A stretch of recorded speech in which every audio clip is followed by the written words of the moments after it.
తెలంగాణ రథసారథి కూనంనేని సాంబశివరావు గారు అంటేనే పేద ప్రజలు అంటేనే కూనంనేని సాంబశివరావు. కొత్తగూడెం అభివృద్ధి దాత, ఎన్నో కలలు కంటాడు. తెల్లారి లేసి పేద ప్రజలని ఇక్కడికి ఎయిర్పోర్ట్ దేవాలని, సెంట్రల్ మన లైన్లు కానివ్వండి, అలాగే రోడ్లు కానివ్వండి, అలాగే రింగ్ రోడ్లు కానివ్వండి, ఎన్నో రకాలుగా చేసి ఎన్నో ఫైనాన్స్ తీరుగా ఎక్కడ పోయి ఎక్కడ చేయాలో, ఏ మినిస్టర్ని కలవాలి, ఏ ముఖ్యమంత్రిని కలవాలనేది కూడా చేసి కొత్తగూడాన్ని ఒక అభివృద్ధిలో తీసుకొచ్చి ఈరోజు ఇంత చక్కగా ఉందంటే ఇవాళ కూనంనేని సాంబశివరావు.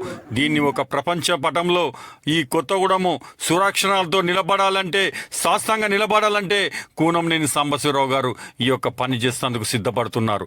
ఈరోజు ఆయన ఎంతో అభివృద్ధికి ముందుకు బాటలేసి ఎన్నో పన్నులు తీసుకొచ్చి మున్సిపాలిటీలు, పంచాయతీలు, అలాగే ప్రతి ఒక్కరి గ్రామ అభివృద్ధిలు ఎన్నో పన్నులు తీసుకొచ్చి ఈరోజు అభివృద్ధి దాత అవుతున్నారు. ఎన్నో అభివృద్ధి పనులకు ముందుకు వస్తున్నారు. స్ట్రీట్లు అయితేంది, పొలాలకైతేంది, రైతులకైంది, ప్రజల సమస్యల విషయాలు అయితేంది, ఎవరు ఎన్ని అనుకున్నా డోంట్ కేర్. నేను నడిచేది ప్రజల కోసం. నాకేమైనా పర్లేదు, చివరి రక్తబొట్టు వరకు కొట్లాడుతూ